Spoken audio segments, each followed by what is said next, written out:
Fala pessoal, tudo bem? Seja bem-vindo ao canal, seja analista de dados. Se você ainda não é inscrito, não deixe de se inscrever e ative as notificações. Seja bem-vindo a mais uma aula e hoje a gente vai estar falando sobre operadores de repetição, né? Esse material já está disponível lá no nosso GitHub. Você vai ter os links aqui na descrição para acessar esses materiais. E se você está chegando aqui agora, esse é o primeiro vídeo que você está assistindo, vai lá no nosso canal, dá uma olhada na playlist que a gente tem. Eu também vou deixar o link aqui para que você possa entender do que se trata, onde os materiais estão disponíveis e como a gente se organiza. Tudo bem? Então, bora lá para mais uma aula.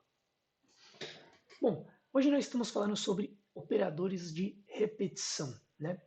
Mas o que são operadores de repetição, né? Então, os operadores, né, eles têm a função de estar repetindo um bloco de código por uma determinada, né, vezes, e nem só sempre é uma determinado, né? Eu posso estar operando sobre uma condição, né? Que é o que a gente fala aqui, ó. Ele repete um bloco de código por um número exato de vezes, então eu quero repetir por 10 vezes esse código, ou eu quero executar enquanto uma condição for verdadeira. Então, basicamente, né, eles servem para estar ajudando a encapsular um bloco de código. Então, eu quero exibir todo o conteúdo de uma lista, eu não vou ficar escrevendo o comando print para a quantidade de elementos que tem aquela lista, né? Então, os laços de repetição vêm para encapsular tarefas que são repetitivas, onde que eu precisaria escrever novamente aquele bloco de código. Então, eu encapsulo isso num laço, né? Que nós chamamos de laço, e faço essas repetições quantas vezes forem necessárias. Tudo bem? Então, ele ajuda, né, a encapsular os blocos de códigos.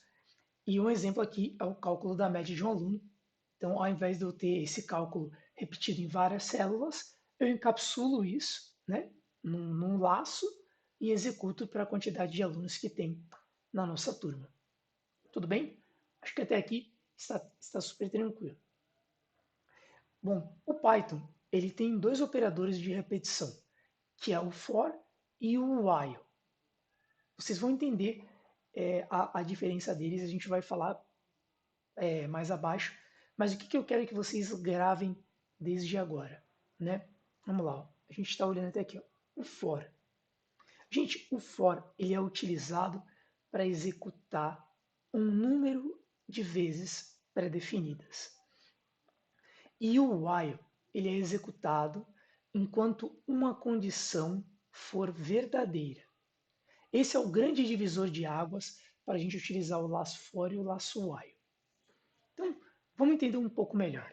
Ó, o laço for ele é muito utilizado quando a gente vai estar fazendo a leitura de alguma estrutura sequencial. E o laço while ele é utilizado quando a gente quer executar enquanto a condição que eu quero saber se ela é verdadeira ou falsa. Então vamos falar que eu quero exibir o print, né? Eu quero exibir os elementos de uma lista.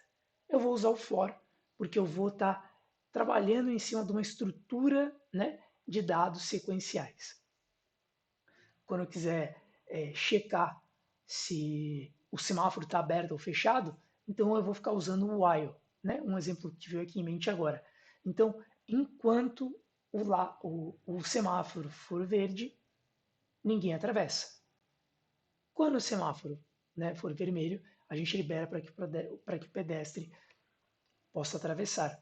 Então, o while é enquanto e o for é com uma estrutura sequencial. Então, vamos olhar um pouquinho mais aqui abaixo, né, o nosso operador. E até o que eu estou falando, ó, o operador for ele é indicado, né, quando nós queremos iterar sobre uma sequência de valores, uma lista, uma tupla, um dicionário, enfim, né, ou quando a gente sabe quantas vezes o nosso laço vai ser executado. Quando eu digo isso, porque mais à frente aqui nós vamos ver, porque o for ele trabalha com algumas funções que ajudam ele, né, e tudo mais. Mas o core aqui do for é isso, né, que ele é o operador para trabalhar quando a gente quer iterar sobre uma sequência de valores. Tudo bem? Então, vamos lá, né? Vamos começar aqui os nossos exemplos. Então, vamos criar uma lista, para a gente poder iterar em cima dela. Então vamos lá. Vou pegar o exemplo que eu comentei aqui, criar uma lista notas. E eu deixei aqui na minha colinha uns valores para que a gente possa colocar na nossa lista aqui. Então eu peguei uma lista aqui, coloquei uns valores para que a gente possa trabalhar. Tudo bem? E ó, aqui é uma lista comum, né? E aqui a gente vê até o tamanho de quantos itens tem nessa lista. Então imagina, né, que eu quisesse exibir elemento a elemento aqui. Então eu teria que escrever 14 vezes o comando print, né? Então, ó, no mais simples aqui, no mais simples, né, eu teria que escrever 14 vezes,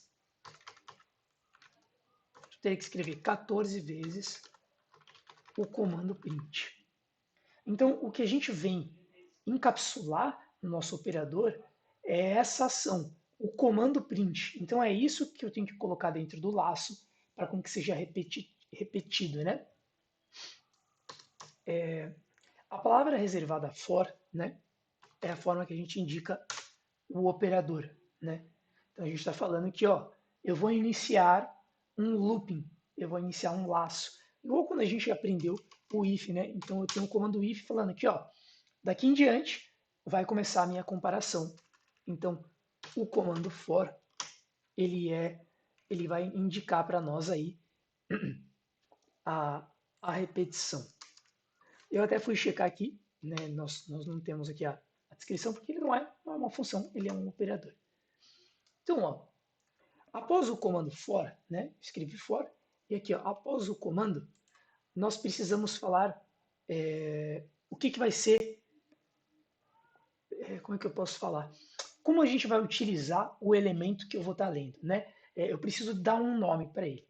Então, o que eu estou lendo aqui, ó, são notas. Então, eu vou colocar notas aqui, e a hora que eu colocar os demais comandos vai ficar mais claro. Então, ó, após o nome que vai ser recebido, nós colocamos in e colocamos o nome da nossa lista. E 2 pontos. Tudo bem? Então, ó, isso daqui tá. Como é que a gente poderia fazer uma leitura aqui? Ó? Então, ó, dentro, né, de lista notas, então lista notas vai estar devolvendo aqui, ó, para que a gente possa acessar com o nome notas. Então, o elemento 0, que é 8, vai passar para notas, e ao invés da gente ter que acessar como lista, notas, colocar 0, 1, nós vamos acessar esse valor aqui, ó, com o nome notas, tudo bem? Então a gente vai acessar esse valor com o nome que nós colocamos aqui. E esse nome, nós podemos colocar o nome que nós quisermos. Se eu quiser colocar NT, né, nós colocamos aqui como NT. E o que a gente quer automatizar é o print. Então nós colocamos aqui, ó, print e o nome, né, que nós colocamos aqui, que é o NT, ó. E aqui, ó, eu fui elemento a elemento, pegando aqui da nossa lista, né? Então, ó, quando eu comecei a ler a lista, eu peguei o 8, passei para o NT, peguei o 7, passei para o NT, o 5 e assim em diante. Então, ó, o que ele faz de uma forma bem lúdica? Ele começa a ler, né? Então ele vai pegar o 8, aí ele vai executar todo o bloco de código que tem aqui para baixo, então ele vai executar tudo que tem. Quando chegar na última linha, né, aonde encerra, que seria aqui, né? Então aqui, ó, ele encerrou o looping e ele vem de novo para pegar o 7, vem de novo para pegar o 5, vem de novo para pegar o 4, até chegar no último elemento da lista. Tudo bem? Então ele vai fazer a interação em cima, né, de uma estrutura sequencial. Aqui eu trouxe um exemplo bem simples e bem lúdico, mas a gente pode fazer, como é que eu posso falar? A gente pode colocar uma lógica dentro do for, né? Igual ao if, eu posso ter um bloco lá if e colocar uma lógica grande. Então, ó, vamos pensar que a gente quer calcular a média, né? Então eu tenho for nota dentro, né, dentro da minha lista, que se chama lista notas. Dois pontos e pressiono Enter. Ó, igualzinho essa estrutura, a única coisa que muda aqui é essa variável, né? Variável no bom sentido, né? Essa nomenclatura aqui que a gente vai utilizar. E aí eu quero calcular a média, né, do aluno. Então eu tenho as notas lá e a gente quer calcular a média. E aqui eu vou forçar uma, como é que eu posso falar? Vou forçar um valor para calcular uma média simples, para que a gente tenha um exemplo tranquilo aqui. Então, eu vou ter nota, então vamos falar que a prova 1, todo mundo tem as suas notas lá, e a prova 2, eu aqui como professor dei 7 para todo mundo e vou dividir por 2. Tudo bem? E com isso, ó, eu vou exibir a média. Então, eu peguei a média aqui ó, de todo mundo. Calculei com base na nota. O que fica legal aqui, para que vocês possam entender? A média ela só vai existir em tempo do laço. Ela não é uma variável que eu instanciei fora, ela é uma variável que pertence ao laço. Então, enquanto eu executo, ela está existindo e o valor dela é alterado a cada rodada do meu for. Né? Pode ser alterado ou não, dependendo do cálculo e tudo mais, mas a cada rodada eu estou fazendo uma nova atribuição ali. Tudo bem? Então, agora que eu tenho a média né, do nosso aluno, nós vamos querer colocar um if aqui. E, claro, dá para colocar um if dentro do for e dá para colocar um for dentro do if e assim em diante. Então, a gente coloca aqui, ó, if, se a nota né, for maior ou igual a 7, nós vamos falar que o aluno foi aprovado. Se não, que é o else, nós colocamos que o aluno foi reprovado. Tudo bem? Então, nós temos aqui, ó, aprovado, reprovado, e fica um pouco, né, um pouco no escuro. Ah, aprovado, mas qual foi a nota? Aprovado, qual foi a nota? E aqui a gente usa pode usar as funções que o Python disponibiliza. Então a gente pode colocar aqui, ó, nota situação. E aqui nós temos, né? Deixa eu colocar 3 pontos aqui, colocar um. E aqui a gente usa a função format, que ele vai adicionar ó, o valor da média aqui, ó. Então ele vai pegar a média e vai colocar aqui, ó. Tudo bem?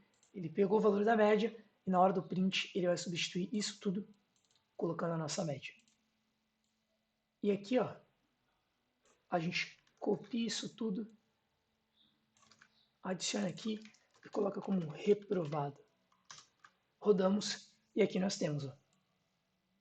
E aqui a gente consegue ver, né, os alunos que estão reprovados. Se quiser ver até de uma forma para identificar quem está reprovado e quem não está, ó. Aí a gente já vê aqui, ó, os alunos que estão reprovados. É uma forma simples da gente só tá executando aqui, eu não quero colocar complexidade, é só para que vocês entendam que a gente consegue colocar um bloco de código dentro do for, e é para isso que ele foi feito, né? Para a gente adicionar um bloco ali e automatizar todo esse processo. Imagina se para as 14 notas que a gente tem aqui, a gente tivesse que ficar escrevendo 14 vezes isso. Então não é isso que a gente quer. É por isso que eu comento do operador de repetição. A gente quer repetir aquela ação várias vezes. Tudo bem? Até aqui, a gente só falou como declara né, o laço e as dependências que ele tem de estar recebendo aqui.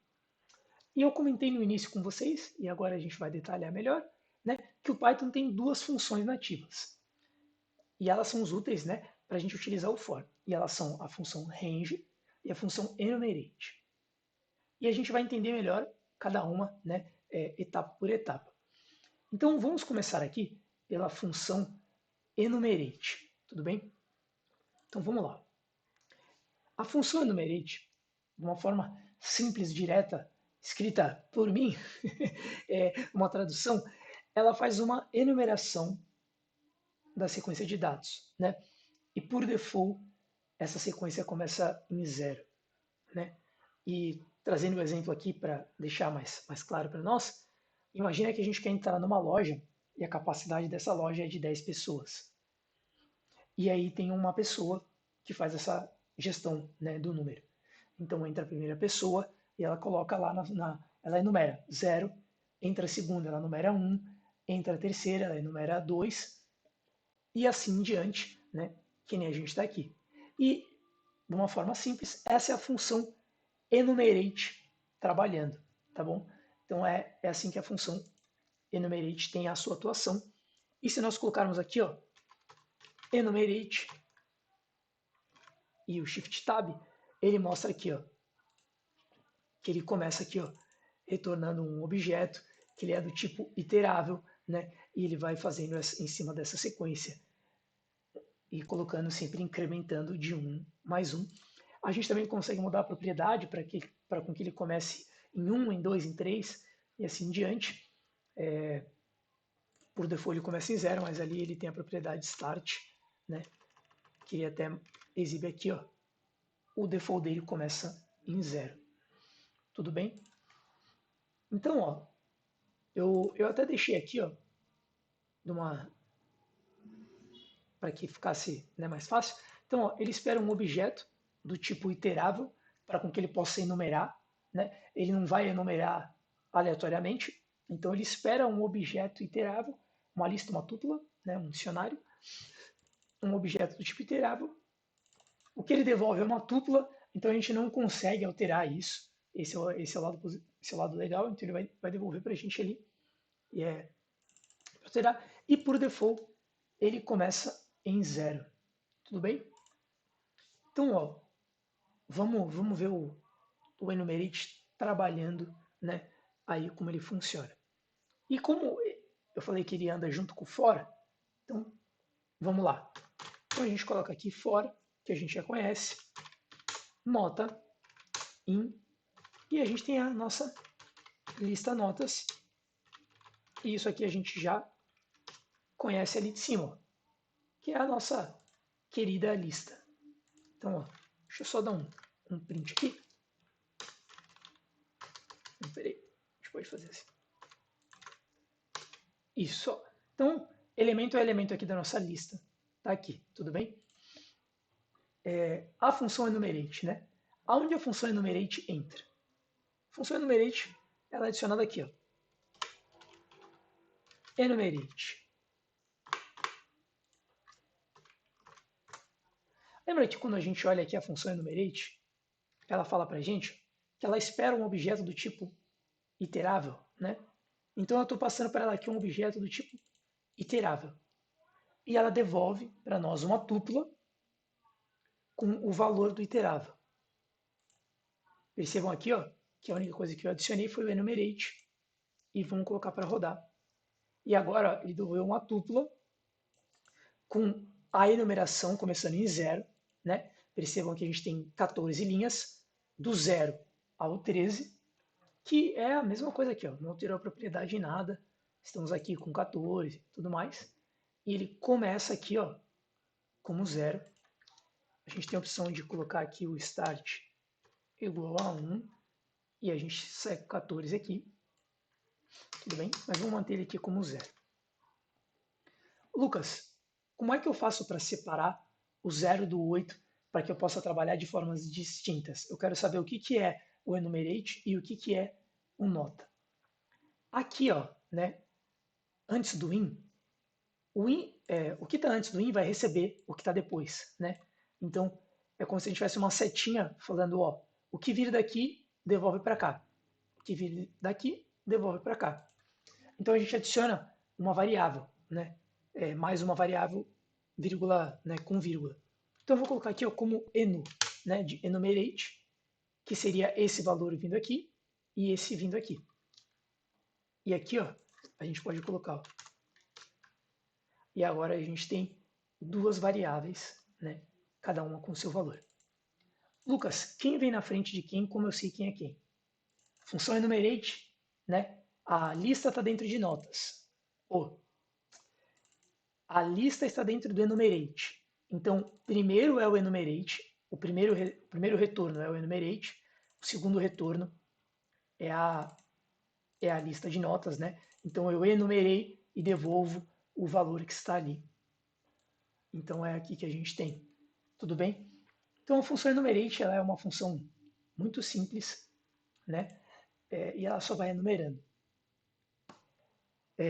Por que eu falei aqui para a gente não alterar, né, o start? Não é uma regra, mas a gente pode trabalhar isso dessa forma aqui. Então eu tenho o enumerate nota, igualzinho que está lá. E aqui, ó, qual é o lado legal disso aqui? Ó? Lista notas. O enumerate, né, o número ali que está fazendo essa enumeração e tudo mais, a gente pode usar ele como índice para acessar a nossa lista. Então, se eu quero excluir alguma coisa, se eu quero atualizar e tudo mais, eu posso estar utilizando o enumerate para acessar o índice da minha lista. Lembra, o enumerate ele não devolve o índice. Mas como ele pega, né, começando do zero, indo até o final, usando essa sequência lógica do 1, 2 e assim diante, eu posso colocar aqui ó, o valor do enu, né, que é a minha variável enumerate aqui. E o que ele vai fazer, perdão, deixa eu colocar um print na minha exibe em tela. E o que ele faz é exatamente isso, ó, ele acessa os valores aqui. Ó. Se eu não estou enganado, acho que eu consigo fazer isso aqui. Então, peraí, a gente faz aqui, ó.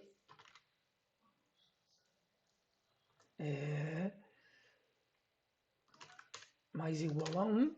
Então, ó, só para mostrar para vocês que ele realmente pega, eu vou pegar um número, né, o índice sempre da frente.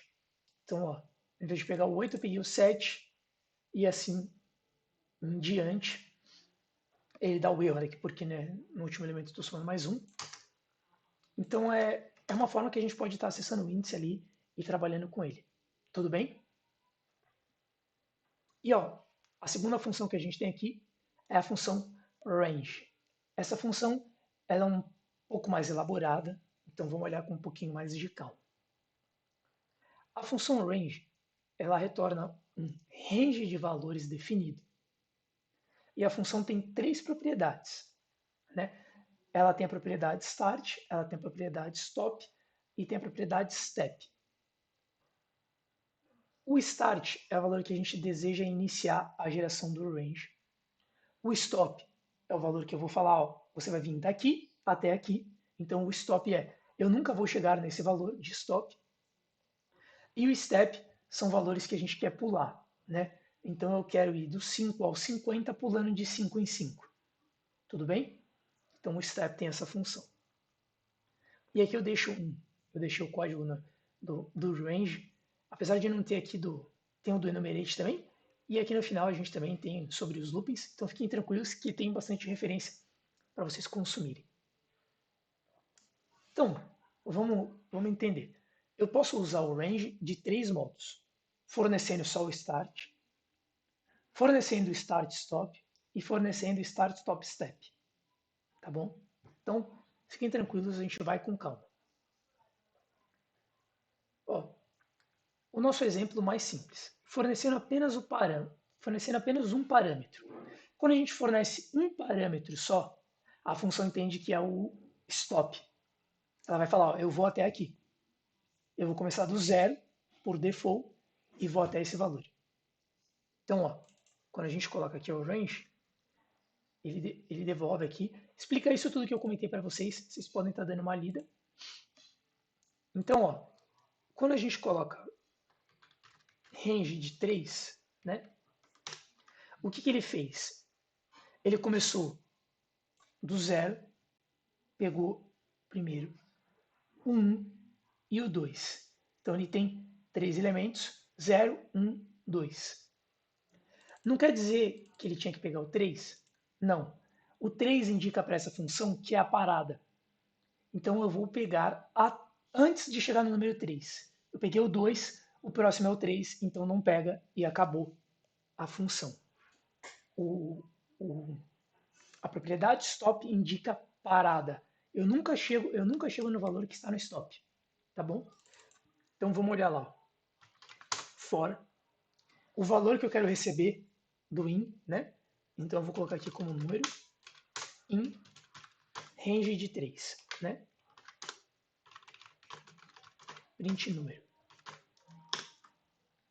Então, ó, ele executou exatamente o que nós tínhamos aqui. E o range, o que ele faz? Né? Ele é como se ele criasse, no bom sentido, tudo bem? É no bom sentido, é como se ele criasse uma lista colocando 0, 1, 2 e o for vai iterando em cima dessa lista criada ali. Tudo bem? Eu vou repetir. O range aqui é como se ele criasse uma lista, né? E ele populasse essa lista até o 3, né? Então ele vai ter o 0, o 1 e o 2, os 3 elementos que nós pedimos, e a gente está iterando em cima desses valores. Tudo bem? Segunda maneira que a gente tem para acessar, né? É fornecendo dois parâmetros, né? E nesse caso, o primeiro é o start e o segundo é o stop. Tudo bem? Então, vamos olhar aqui essa opção, ó. Então, ó, Lucas, então eu vou colocar lá range de 1 a 3. Eu quero pegar o número 1, o número 2 e o número 3. Ele tem esse objeto, né? Que eu comentei com vocês. E como eu comentei com vocês, ele não vai pegar o 1, não vai pegar o 2, não vai pegar o 3, né? A propriedade aqui ela é um pouco diferente. O que ele vai fazer é, ele descarta o 0, que seria onde ele ia começar, pega o número 1, pega o número 2 e sai e deixa o 3 fora. Então ele tem esses três números. Vamos dar uma olhada. For número dentro de range de 1,3. Print número. Então, ó, é o que eu comentei. É como se a gente excluísse aqui, né, o 0 e ele pegou, ele começou do número 1, número 2 e ele falou, ó, no 3 eu não posso pegar, o 3 é a parada. Entendeu? Então, ó, nós falamos assim, ó, a contagem começa do 1, né? E a contagem para no 3. É isso que a gente está falando para o Python. Então ele pega o 1, pega o 2, e aqui, ó, quando ele pega o 3, está indicando que é um break, né? Então ele fala, ó, esse daqui não tem. Tudo bem? Então, o que eu queria que vocês tentassem gravar isso é exatamente isso. O stop aqui, ele está falando, ó, você não pega esse elemento. Ele indica a parada, né? É como se você tivesse ali a linha de chegada. Passou da linha de chegada, o cronômetro para de monitorar o seu tempo. Tá bom? Então, vamos lá aqui, ó. Deixa eu pegar a minha colinha aqui. Eu só tenho um outro exemplo, colocando o número de 1 a 10, né? Então, ó, eu começo do 1 e eu vou parar no 11. Então, o 11, ele não é exibido.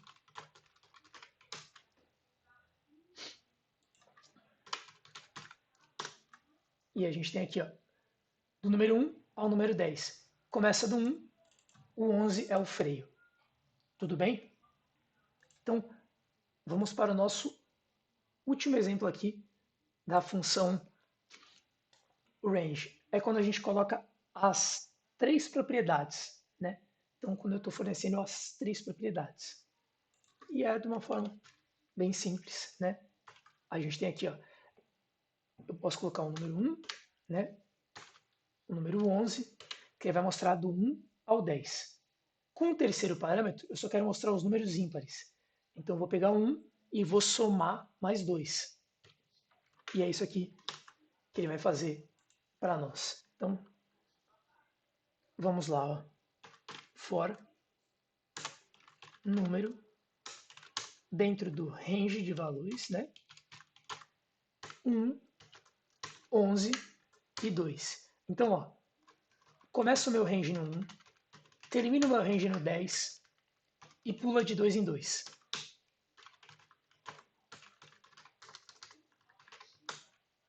E aqui ó, eu só tenho os números ímpares entre o 1 e o 10. Tudo bem? Não sei se ficou muito, muito complexo essa explicação, mas o primeiro elemento aqui, ó, ele está indicando o início. O segundo, ele indica o freio. E o terceiro, ele indica os pulos, né? Então, ó, vamos falar que eu quero fazer a tabuada dos 5, tá?